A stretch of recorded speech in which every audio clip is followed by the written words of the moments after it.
Hello, everyone, and welcome to tonight's event. Thank you for attending. This event is part of the 2021 Spring Speaker Series and is brought to you by Shoreview's Environmental Quality Committee. This event will be recorded and will be available to watch on the Environmental Quality Committee's webpage on the city's website. During the presentation, everyone's microphones will be muted. If you'd like to ask a question, please type your question into the chat box, and I'll make sure Dr. Potter answers them during the Q&A session at the end. Tonight's presentation is about how the COVID-19 pandemic has disrupted our usual habits. This past year, we may have learned to eat differently, move differently, and relate to nature differently. Now is the perfect time to review our habits and consciously choose activities that improve our health and the health of the planet. Dr. Potter is a clinical professor of the School of Nursing, part of the University of Minnesota, a specialty coordinator of the Doctor of Nursing Practice in Health Innovation and Leadership, as well as the Director of Planetary Health. Dr. Potter is deeply committed to climate change education, including co-founding Health Professionals for a Healthy Climate, membership in the Alliance of Nurses for Healthy Environments, and membership on the American Academy of Nursing Environment and Public Health Expert Panel. She is a member of the Coordinating Committee of Columbia University's Global Consortium on Climate and Health Education and a fellow in the Institute on the Environment at the University of Minnesota. She chairs Clinicians for Planetary Health and is a member of the steering committee of the Planetary Health Alliance at Harvard. At the University of Minnesota, Dr. Potter designed and co-teaches an interdisciplinary course titled The Global Climate Challenge, Creating an Empowered Movement for Change. In addition, she co-leads a health sciences initiative titled Climate Change and Health, an Interprofessional Response. In 2019, Dr. Potter was appointed the first Director of Planetary Health for the School of Nursing. It is my great pleasure to introduce Dr. Potter and to hear about her presentation. Take it away. Thank you so much. It's an honor to be here and in the midst of people who are concerned about the quality of our environment. I'm grateful to the Environmental Quality Committee for this invitation, and I'm grateful for those of you who came by tonight on this very, very important night when America demonstrates to the rest of the globe healthy democracy and smooth transition of power. And I think that's something that all of us can be very proud of, and that we mark tonight. So I'm going to be talking to you about the status, not just of our nation, but the status of our planet and what we can do about it. First of all, I want to acknowledge the land on where we walk. Shoreview is uniquely located where you are on the ancestral and traditional lands of both the Anishinaabe or Ojibwe people and the Lakota Dakota people, which is really in a way a meeting place, and you still are a meeting place. And so we honor the traditional people of the land who knew how to live upon the land and live sustainably and not bring harm to the land. They are, in fact, our true planetary health experts, and the rest of us are working to catch up. So there's a scientific philosopher by the name of Ervin Laszlo, and he talks about every nation or every species, reaches a point in its development where and he said oftentimes it's precipitated by a change in climate, when the species either breaks down and becomes extinct, or the species evolves and breaks through. And he says right now, this is where we are as a species. The human species is at one of these bifurcation points, these points where we break down or we break through.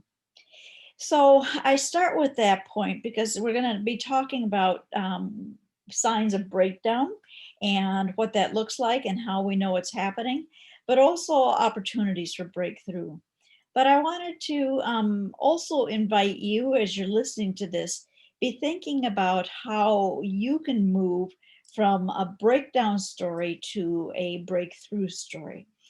I'll start out by saying that I have a thought or a linked story in my mind, and that's a story that started in 1971 when the Shoreview Towers collapsed. I was only 15 years old, but I remember being horrified at that, horrified at the loss of death, obviously, but also horrified that something that was should have been an exemplar of our ability to communicate and our ability for science and our knowledge to thrive, and it was collapsing before our eyes. I still, when I drive by the Shoreview Towers, think about that. I still hold that memory. But as of tonight, hopefully, I also will be carrying the memory of a town or city that is robust and also interested in protecting the environment. That's the new story. That's the story I'm going to be carrying forward. Not collapse, not towers falling down, but actually things being built and a new path going forward. So I salute you, and we'll talk about how to make that new story happen. I also want to pause to honor all the people who are on the front lines. We've surpassed 400,000 deaths or cases of COVID and deaths related to COVID in the United States. We have had a horrific impact on families across our nation and across the globe, and nurses have oftentimes been on the front lines of providing care. But we have also had people on the front line of dealing with natural disasters. And this summertime, we certainly saw terrible, terrible fires out west in California, out in Oregon, and in Colorado, where people also were on the front line working in the midst of this. And then again, with structural racism and the murder of George Floyd, we saw more people on the front line of saying a change needs to happen. So we're living in an incredible time with the intersection of these various things happening, so much so that we're starting to call it a syndemic, not just a pandemic, not just one epidemic. We've got COVID, we've got issues around structural racism and unrest, and we have climate change disasters and environmental disasters. So all of this is happening at the exact same moment in time. And we can't separate it out. We can't pretend that it's not connected. This is a quote by John Muir, who is one of my personal favorite heroes. When we try to pick out anything by itself, we find it hitched to everything else in the universe. And that is, in fact, true, that all of this is connected. Social unrest regarding structural racism, climate change, and the current COVID-19 pandemic are absolutely connected. And John Muir is not the only one to say that. Here is a quote from Dr. Martin Luther King, and I bring it into the conversation because this is the week that we celebrate Dr. King. Really boils down to this, that all life is interrelated. We are all caught in an inescapable network of mutuality, tied into a single garment of destiny. Whatever affects one directly affects all indirectly. And that's the point of our conversation tonight. You will find that what we're doing to the environment is going to be impacting all of us. So why now? Why am I talking about this now? Want to draw attention to a major report by the Intergovernmental Panel on Climate Change that was released in October of 2018. It was a discussion about global warming when we reach 1.5 degrees centigrade of our global temperature rising, what life will be like on the planet. And the forecast was very, very concerning of what we're going to be facing. And it was much faster than we thought was going to be taking place. We thought perhaps by the end of the century, we would be starting to see the most drastic impacts of climate change. But the report actually said we have had about a decade and a half to turn things around before we began to see these terrible catastrophic responses occurring. So that was one of the first reports that began to wake up not just climate scientists, but the rest of us who work in this field. Then in November 2018, the fourth National Climate Assessment was released. This is a report by Congress, mandated by Congress, every 4 years to publish this report to say what's the status of the impact on climate change on our nation. And this report also was very sobering, and that it was no longer just the coasts that were going to be affected. It was every area of the United States. Every region was going to be feeling the impact. Agriculture across the United States was going to be impacted. Healthcare was going to be impacted. Then in May 19, we had a biodiversity report that was released by the United Nations, which was also very sobering, discussing the loss of pollinators, that discuss all the animals and creatures that are necessary for a healthy, thriving life on our planet, and that we actually are in a great mass extinction time now. Then a report or a study that was released that talked about the number of birds that had disappeared. Now, birds are very close to my heart. I love birds. And my son and daughter-in-law are both ornithologists. And so birds are dear to our family. In fact, my grandson is even named after a bird. And so to see this massive loss of life was really very, very difficult. Over on this right here also reflects the loss of life. And this was a game warden in Africa when the last black rhino became extinct or died, and the species became extinct. And why that was so horrifying, it's horrifying when any species goes extinct. But I remember walking through the Field Museum as a child with my dad, and we saw the moa bird and the dodo that had been hunted to extinction. And I remember thinking, because I was kind of smart aleck little kid, weren't we the dodos that hunted this bird to extinction? Clearly, people have learned something by now and would not let animals go extinct. And here, right before our eyes, was an example of a species extinct. Now that I'm a grandma, the thought of opening a book for my grandchild and saying, there once were elephants, and there once were lions, and there once was this amazing creature with a long neck called a giraffe, just was heartbreaking. And then this middle plaque was put up by the people of Iceland in August of 2019. And this is when the CO2 parts per million were at 415. And one of their glaciers, called the OK Glacier, was no longer certified as a glacier. And so this is what they put up, this plaque. It says, OK is the first Icelandic glacier to lose its status as a glacier. In the next 200 years, all our glaciers are expected to follow the same path. This monument is to acknowledge that we know what is happening and what needs to be done. Only you will know if we did it. So a letter to the future, only you will know if we did it. And then finally, the executive summary of the Landsat Countdown, which was published in 2019. Every year, the Landsat Countdown gives an update or a status report on climate change. And this is from the executive summary of the 2019 report. And it said, the life of every child born today will be profoundly affected by climate change, with populations around the world increasingly facing extremes of weather, food, and water insecurity, changing patterns of infectious disease, and a less certain future. Without accelerated intervention, this new era will come to define the health of people at every stage of their lives.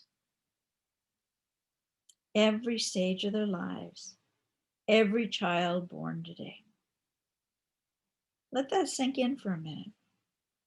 My guess is if you're watching this, you have children or grandchildren, nieces or nephews, little neighbor kids that you love, little kids that go to your place of worship. You have some child in your life And that child that you love, that you are in relationship with, their entire life is going to be impacted by climate change. When we think beyond numbers, when we think beyond data, and we start to think about the human lives that are impacted, all of this takes on a different story, a different meaning. The backdrop of this particular quote shows a silhouette of a man holding a child. That man is my son. That child is my grandson. 2 years old. And he already is experiencing impacts of climate change. He lives in California, and there were days and weeks that they weren't able to leave their little apartment because of the smoke from wildfires. So we need to talk about this. We need to learn about it and talk about it and think about how we're going to keep our communities healthy. So how did we get here? How did we get in this mess? We have made tremendous strides over time. Child mortality has gone down. Life expectancy has increased prior to this year. I will say that COVID-19 is actually impacting life expectancy. But as a globe, you can see that we were going from 1950 to this previous year, steadily increasing on the global life expectancy. So things were pretty good. We were really making headway in public health and all indicators for global health. But we did so at the expense of the Earth's natural systems. We've disrupted these systems. And the way that we have used our resources, water, cut down trees, the way we use land, the way we soil the air, pollute the water, pollute the land, has created massive changes. So much so that the geologists now have named this era after us. This ecological era, or geological era, which you've heard of Jurassic and Mesozoic and all of those other eras, is now the Anthropocene, meaning the effect of human beings on the planet is significant enough that this is the era of humans. This is the era of us. The planet is showing signs of harm, signs of disease, is how a nurse thinks about it, because of our actions. So we're seeing biodiversity loss. I talked about that in the biodiversity report. We're changing biogeochemical flows with phosphorus and our other elements that we're introducing. We're changing land use and land cover. We have pollution, not just of air and water, but also the land. Climate change is an issue that we certainly are aware of, and also depletion of our natural resources. So this is the Anthropocene. This is the time when humans are having an impact. It's also the time of considered great acceleration. So look at the population of humans. If you look at the human population from 10,000 BCE, it was pretty stable through the Industrial Revolution, not a whole lot of increase. But look at what happened here. Look at 7.7 billion people in 2019. The planet cannot be sustained at this number of people living upon it, because water is used by 7 billion people, and there's not enough water. Our impact of use of fossil fuels, energy, our cutting down trees, all of that is having an impact on the planet. And we're beginning to reach a threshold where we're exceeding what's called planetary boundaries. There are boundaries or thresholds that the planet has on which it can sort of rebound and where it can't, and we're exceeding in some areas those boundaries, and others we're getting dangerously close to exceeding. So there we go. So humans are using far more than the Earth is able to replenish. If the Earth is allowed to regrow trees, replenish the natural resources, that are renewable. We're living in balance. The last time humans were living in balance, excuse me, with the natural resources in what could be replenished in a year was 1970. Everything beyond that is called overshoot. We are using far more than we are allowing to renew itself. Right now, we are using about 1.6 Earths in a year's time. So what the Earth is able to replenish, we're using 1.5 times what is needed, or what can renew itself. And that is a problem. It is interesting to note that COVID has impacted that. We have less air travel. People are not using as much of the natural resources. But if you notice, we still do an overshoot right around September, or end of August. So this is not great news. We haven't dramatically turned things around. We have to address this in consumption patterns. So a lot of news is out about climate change, and people know that climate change is a huge issue, which it is.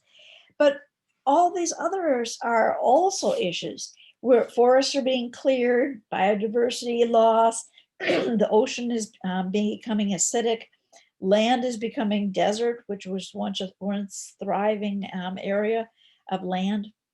Pollution, and we talked about biochemical flow changes, rivers are drying up, these extreme weather events, temperatures are increasing, sea levels are rising. So we have a problem on our hands.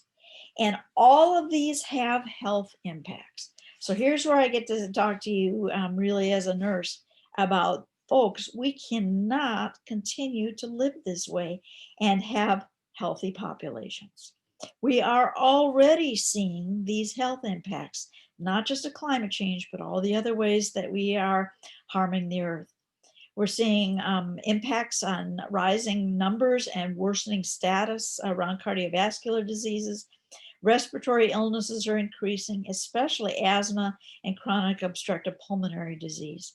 For example, in Minnesota, the average allergy ragweed season has increased by about 3 weeks. So people who have allergy-induced asthma are having increased problems. We certainly are becoming very aware of zoonotic diseases and increased pandemics and risks of pandemics. Antimicrobial resistant organisms, toxins in our water, in our air, heat strokes, severe heat events, where we're actually having to have people in cooling centers, which was a huge issue out west this summer with the fires, because then we had people who had to go to the centers, and then we had COVID, and people couldn't, we were at higher risk being in these cooling centers and these safety shelters. So it's all interconnected. It's all an issue we need to be thinking about. I'm going to come back to mental health effects. We have malnutrition because our environmental degradation is affecting our agriculture and what's able to grow. And because of that, we're beginning to see large numbers of mass migration, people starting to move, not because they want to, not because they're trying to come to another country, because they want to, because they have to. They can no longer grow their coffee. They can no longer grow their crops that support them and their families. And because they're involved in moving into cities, moving out of rural areas, we're seeing civil strife and trauma. So back to the mental health effects. This is a unique situation. We have certainly an impact on people who depend on the land. So the farmers are at added risk of suicides. We see people who fish or rely on harvesting berries or mushrooms or whatever off the land that are in despair because these patterns are changing. People who are just love the land, not because they harvest it or need food, but they're seeing changes. They're seeing things in their lifetime that are changes. So I always like to tell the story of when I was a child. We had this little rituals of family that there was just excitement when you saw the first robin every spring. And I remember riding on the school bus and looking out the window and wondering if I could be the first one to see the first robin, because you got to run home and get, the robins are here, they're back. Isn't this exciting? And I remember the year, probably a couple decades ago, when the robins didn't go away. They didn't leave. They stayed all winter long, and they're out here right now. Something is drastically wrong. I also have a birthday in November, and being a child without a lot of means or advantages, we would go skating on the pond every year for my birthday. Every year, the ice was solid enough to skate. Can't isn't That isn't the case this year. That isn't the case now. So when you begin to have a lifetime and you see these changes over a lifetime, it is despairing. It is sad and hard on the spirit to know that things that you once cherished, that were important family memories, that land that is important to you is changing. It's very, very difficult. I know for the students that I teach, when I talk about by the year 2100, it's projected that the boundary waters will no longer be pine forests, they're going to be oak savannas, because the climate is changing enough that the oaks are moving north and the boreal forests are moving north. That hits really hard on the people that love to canoe and love to our North Woods and love the boundary waters and Lake Superior. So this sense of loss of place or change of place, there's actually even a word for it now. It's called solastalgia, where you suffer a loss of place. And I know the young people today are also suffering. They're uncertain, they're scared, they don't know if they want to be in relationships, they don't know if they can have hope for a career. There's a lot of dismay, anxiety, and fear right now. So the conclusion of the Landsat Commission on Planetary Health was we've mortgaged the health of future generations to realize economic and developmental gains in the present. So let's talk about planetary health. Many of you may know of public health. Some of you might know about eco-health. One Health is the study of the intersection of human, animal, and environment health, mostly studying zoonotic diseases and pandemics. And then Global Health is the health of humans globally.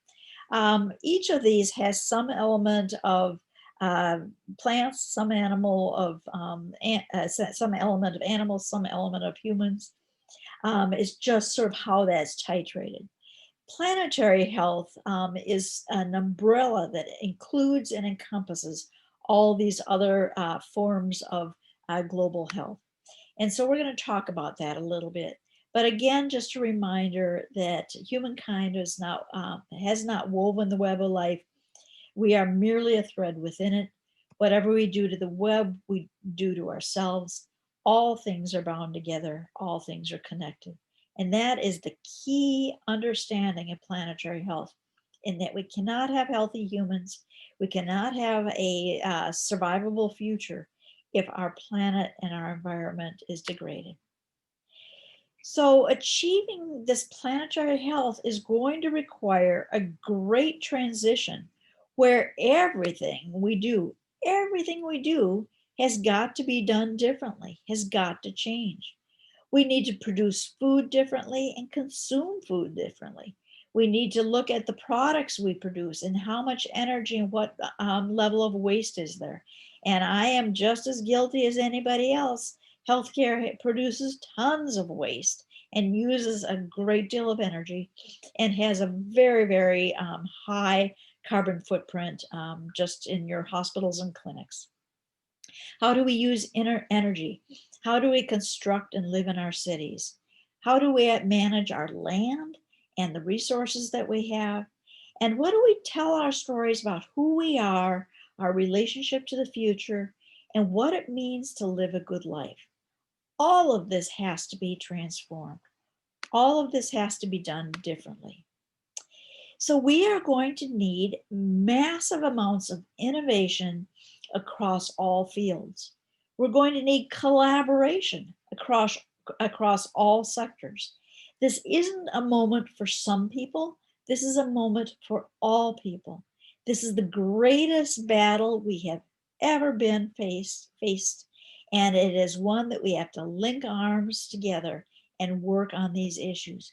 Nobody can be excluded. Nobody can be marginalized. We need all people to be bringing their knowledge, their ideas, their perhaps thoughts of how we can create change forward and working together. It's absolutely possible, but we need to do it now and we need to do it quickly.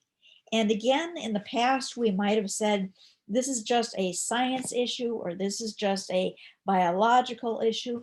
As you can see on the right, this is an issue of economics. It's an issue of policy. It's an issue of faith and how we relate to the land and one another. It certainly is an important issue related to Indigenous people and tribal nations. They have a lot of wonderful knowledge that we need to be understanding and listening to. We need to start up new companies. We need to invest in the arts and humanities, and we need to make sure our populace is well educated. So COVID-19 has disrupted our usual habits. I know for me, I hardly ever fill up my car with gas. I think I've filled it up since last March, maybe 3 times. I certainly don't stop and get coffee at the coffee shop the way I used to. I shop differently. I'm grocery shop differently. I'm eating more seasonally. All my habits have changed. So much of what I did has changed. So my habits are broken. I've kind of shook them off. Now is the time to examine what I do. And before we're vaccinated, before we get all as a nation feel safe again because of vaccination, we need to maybe consciously examine our habits and say, which ones do I want to go back to? And which ones do I want to stay with what I've created during COVID times? I know that I want to stay close to my neighbors, like the relationships that have developed in our neighborhood. I know that I want to be walking as much as I am right now. I know that I want to be cherishing the outdoors on a regular basis and not be with my head in my phone or computer. I know there's some things that I have changed that I want to continue to have as my habits.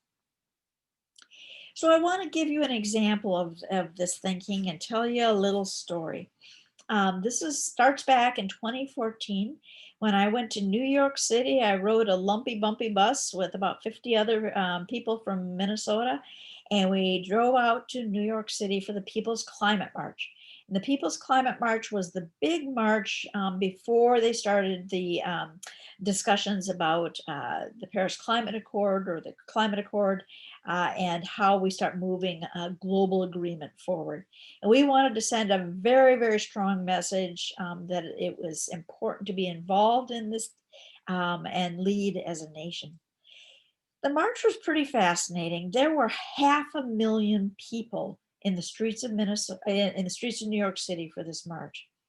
And we were given the direction at 12 noon, stand with your arms in the air and be quiet for 2 minutes. I was absolutely amazed at what was possible when you give a committed people a shared vision.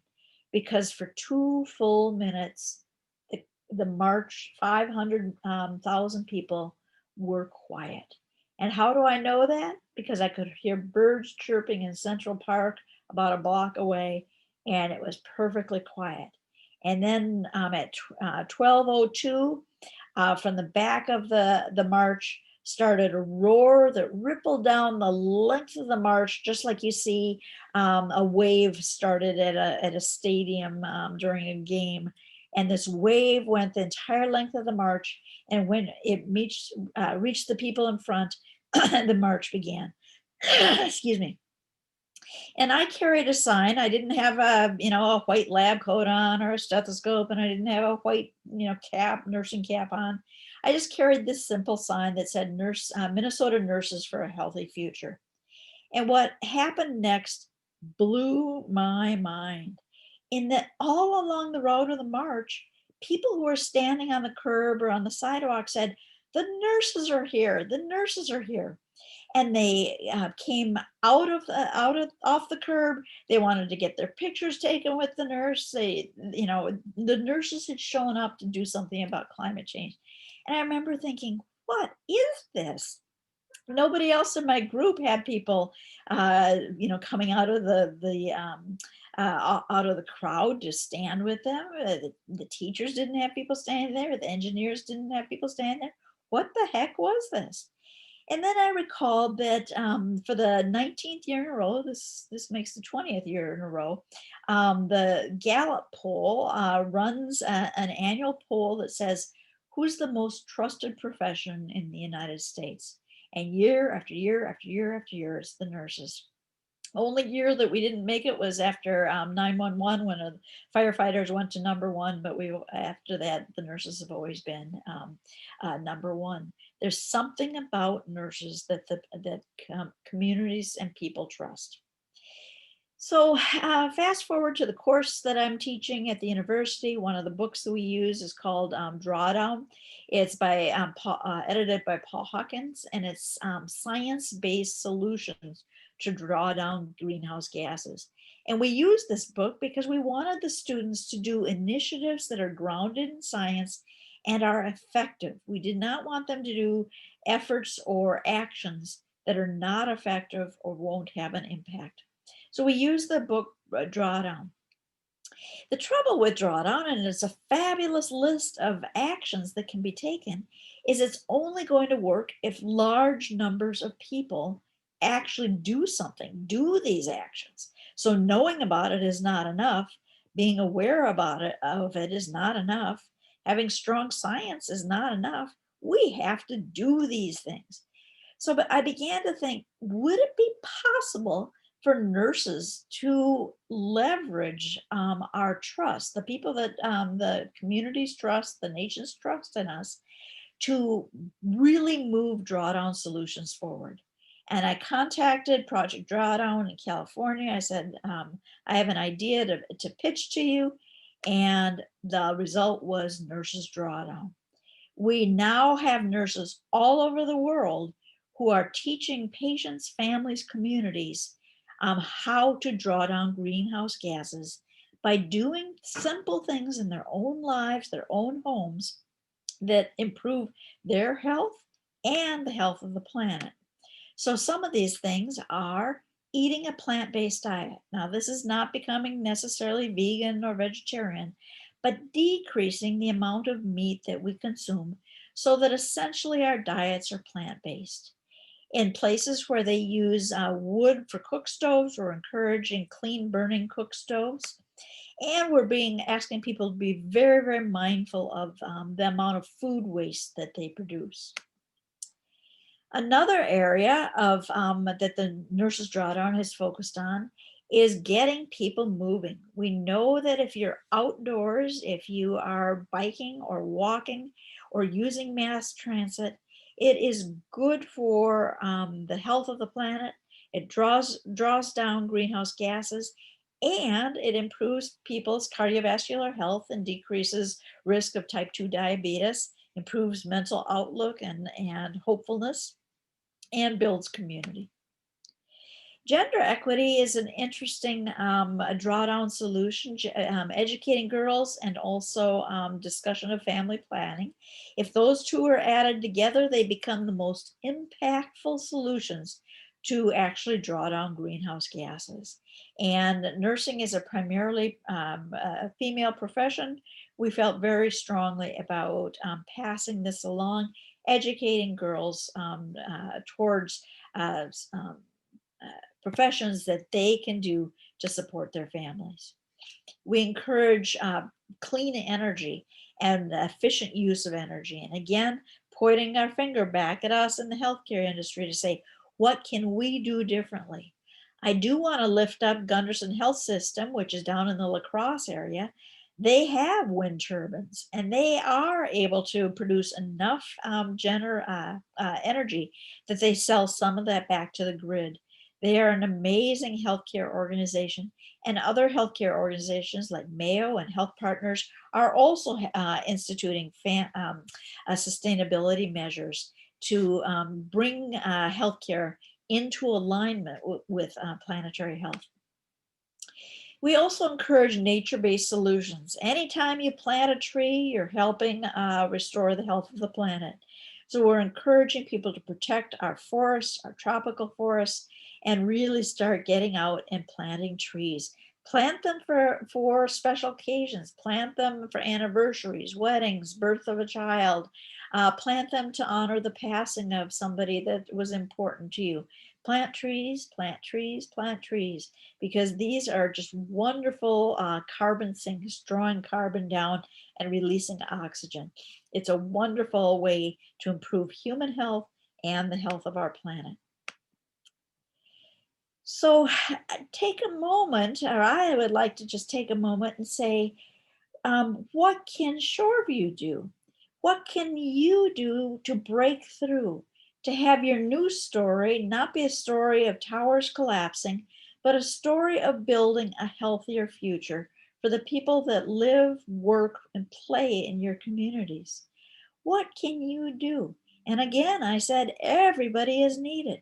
So what can your teachers do and your students do? What can your business leaders do? What can your government and community leaders do? What can your people of faith do? What can the elders in your community do? How about the people that run the parks? How about the people that take care of your forests? How about the people that manage your water systems? What can the grocers do? What types of products can you carry? What can your Boy Scouts do and your Girl Scouts do? What can you do to turn the story around? It's absolutely possible for Shoreview to put its head together, put your minds together, put your talents together, and actually become a beacon, become a city beacon of a new way of living in harmony with the planet, living within natural boundaries, not exceeding them, and ensuring that our children and our children's children have a future that is healthy and whole for us to live. I'm going to end with this quote, which sometimes we might feel like, what am I? Who am I? I'm only one person. I am not strong enough to make a difference. There's not much I can do. But I love this Ethiopian proverb that says, when spider webs unite, they can tie up a lion. And that's absolutely the truth here. When we unite, when we work together, when we don't let divisions come between us, when we think about the future of our children and our grandchildren and generations on forward, when we act that way, think that way, work that way, we are able to unite, and we're able to tie up this lion that threatens our current existence. It's absolutely possible, but the time to start is now. The people to start are you. The place to start is Shoreview. Absolutely. So now I will stop sharing my screen, open it up to questions, and I do have resources about all of this on the last slide, and the slides will be made available to you as well. So Maria, any questions that came in or questions that you care to ask? I'm not, oh, here we've got a couple of questions already. I also have some of my own, so I can get to those. So Claire asked a question. She said, we see a lot of interest in recycling, but can you help address how we can't recycle our way out of this? Right, and that's that's a great question. I think sometimes people think that recycling is going to solve all of these environmental issues. So it solves some issues, and it doesn't even actually solve it. It decreases the problem of scarce resources. So You still need to use energy to produce the things that are recycled. You still need to cut down trees to reduce the, produce the paper that you recycle. You still need to mine the aluminum for the cans that are being recycled. It's not that everything we use gets used 100%. There still is a certain amount of use going on and a certain amount of waste going on, and a certain amount of things that can't be recycled. So I think recycling is important. There's no doubt about that, but it is not the only answer. It is a partial answer. And we need to also look at our consumptions, patterns of consumption. How much are we consuming? How much are we using? What are we using? How much packaging are we purchasing, and things we purchase? How much packaging does it come in? Are we having ships come across the ocean just so we can have our kiwis year round or our bananas year round? We need to be thinking and mindful about everything we do and how we eat. And that might sound like a burden, but actually, when you start to shift, you begin to eat healthier. You begin to eat closer to the land. You eat seasonally. It helps our farmers, our local farmers, because you're eating produce that's produced right here. And so there's many things that go into this, many decisions that go into this. Similarly, changing our light bulbs. I remember when I was first entered this whole area of being an activist, I thought, I just got to get people to replace their incandescent light bulbs with compact fluorescents or LEDs. And then I realized, that is just not going to solve all the problems. The problems are far bigger. So we need to be recognizing the urgency of the issue, and that our solutions have to match how critical this situation is right now.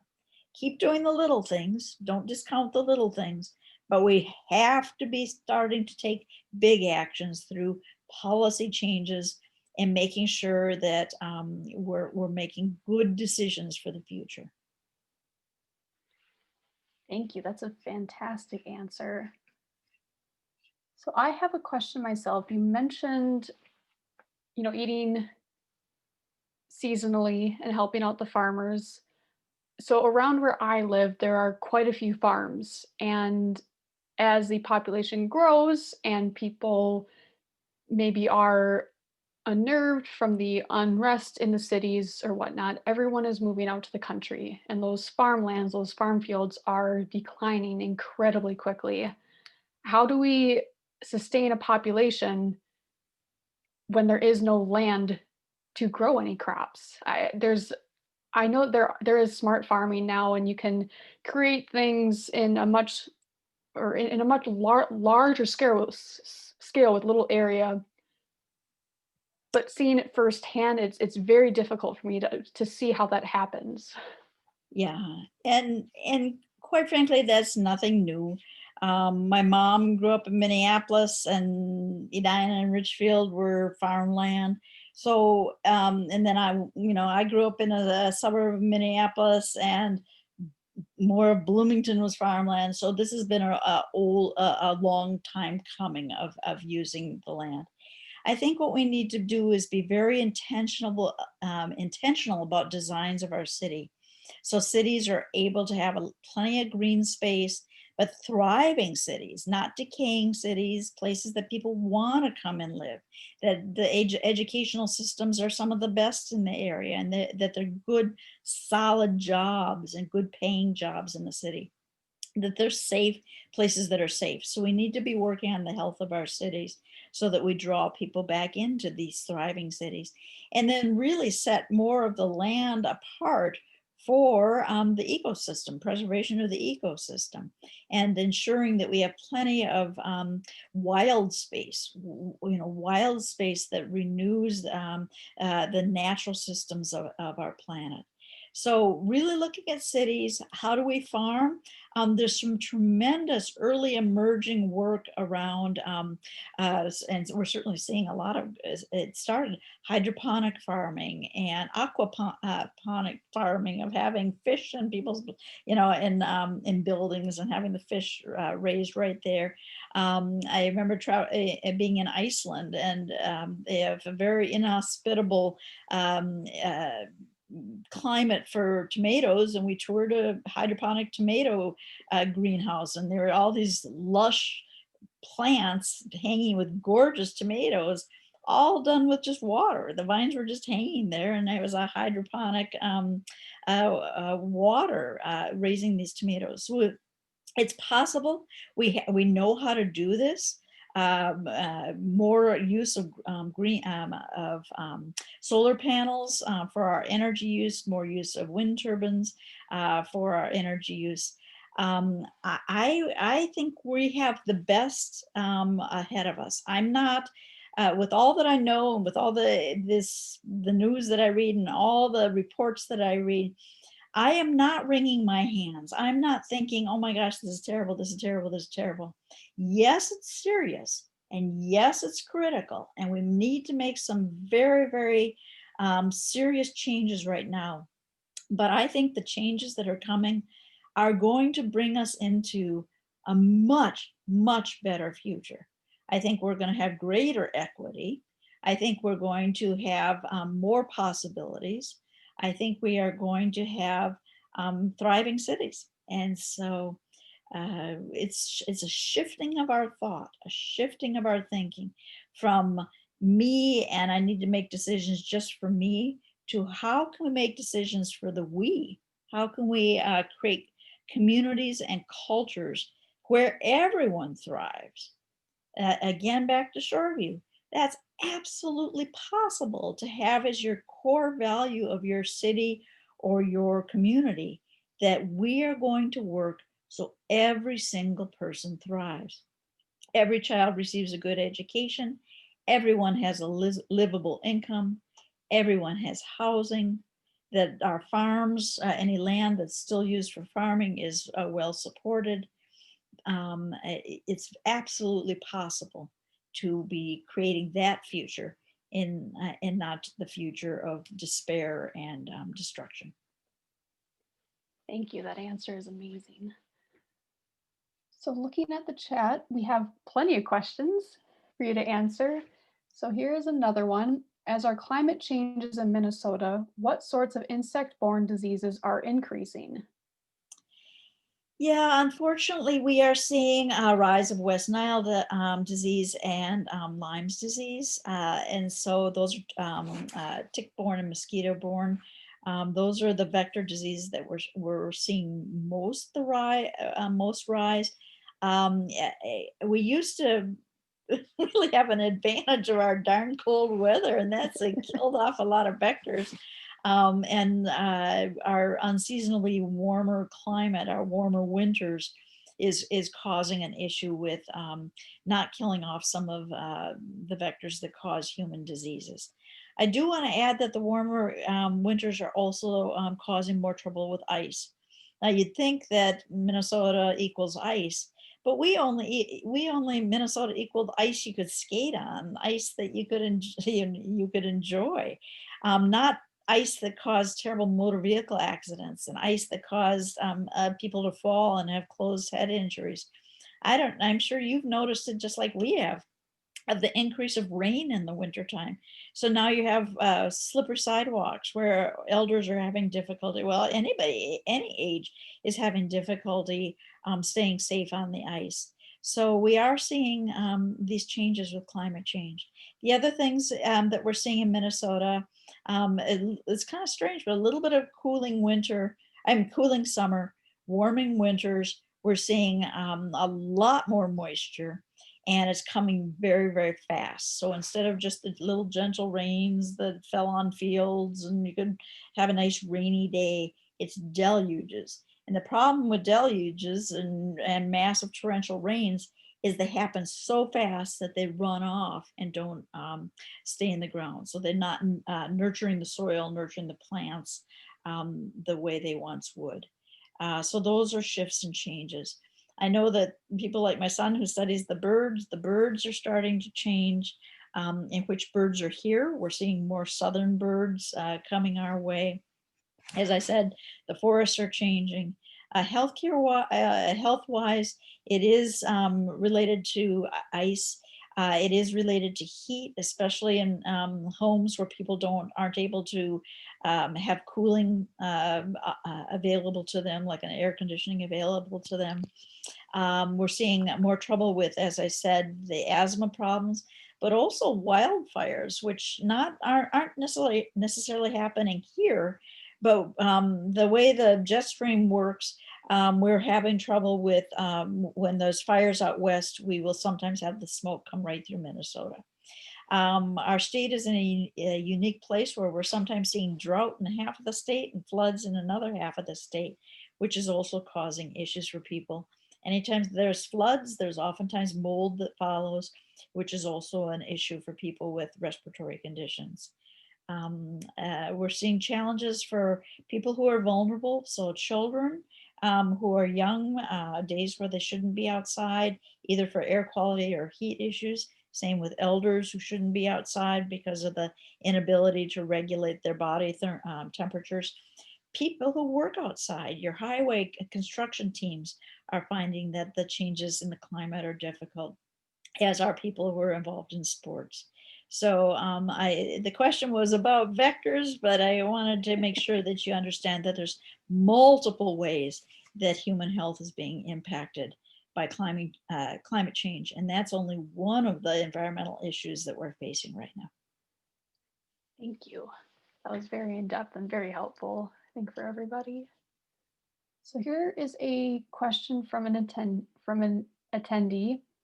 He is wondering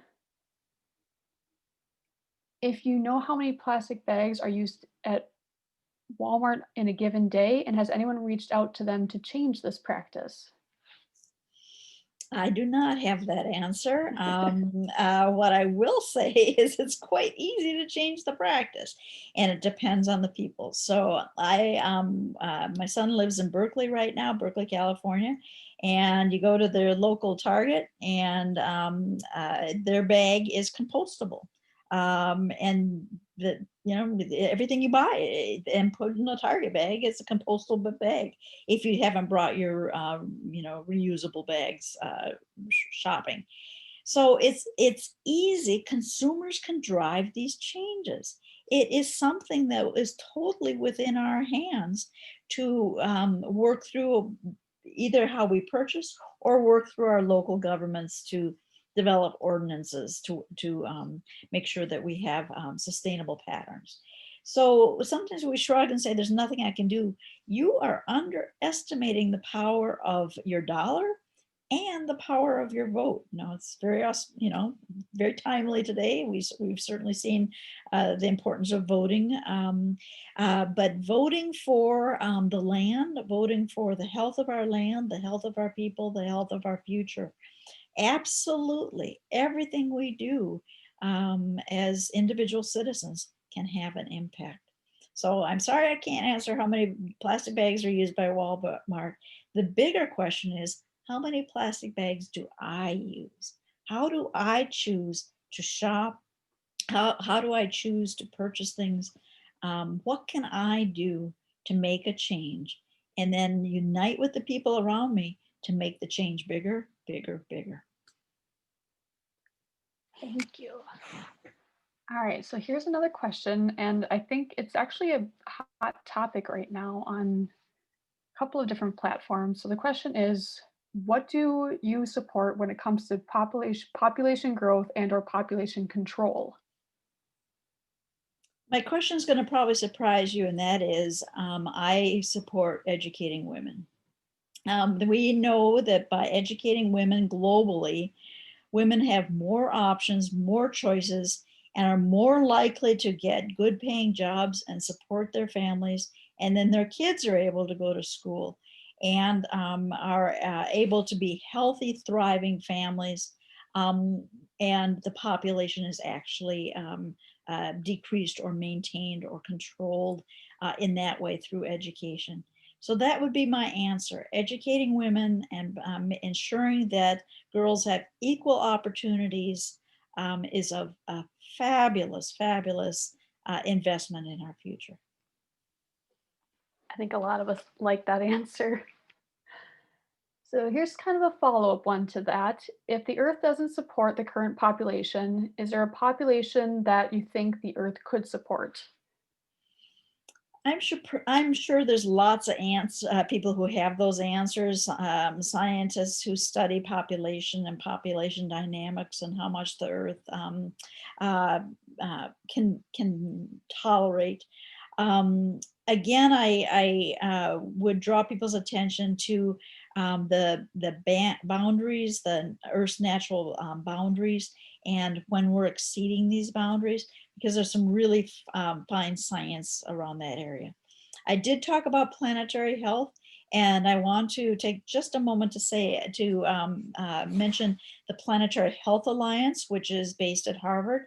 Planetary Health Alliance is a consortium of over, I think it's 300, 400 organizations around the world that are working very, very hard to promote planetary health.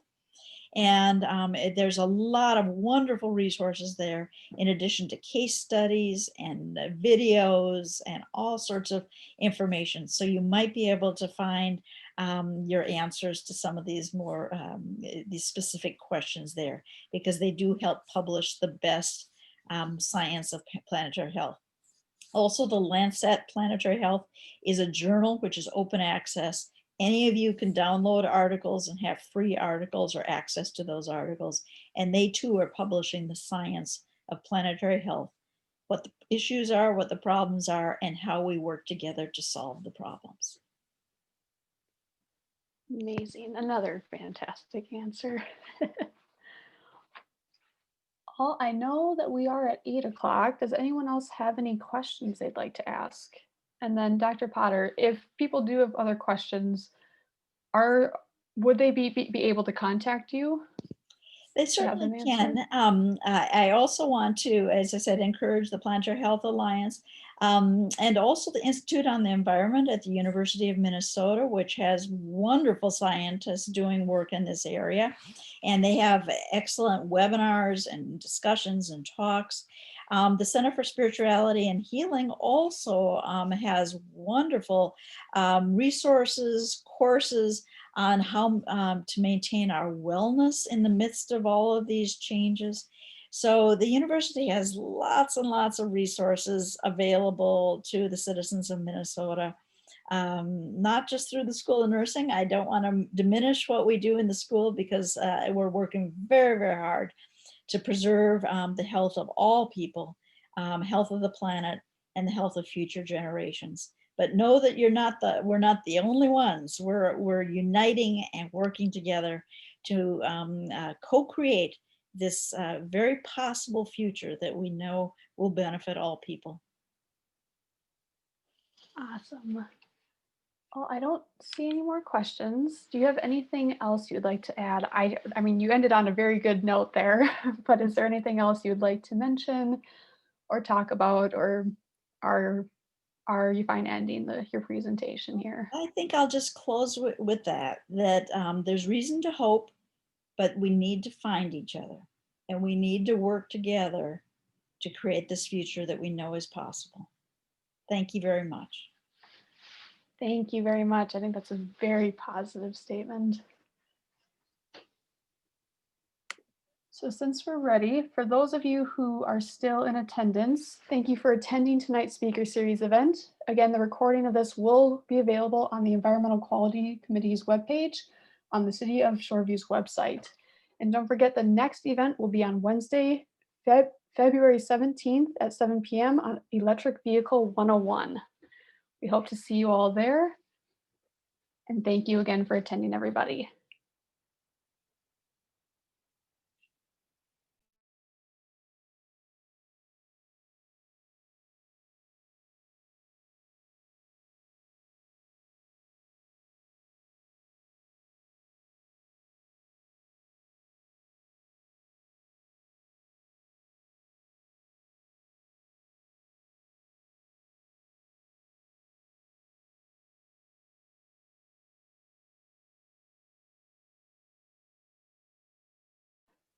And we are good to go. Ending the video.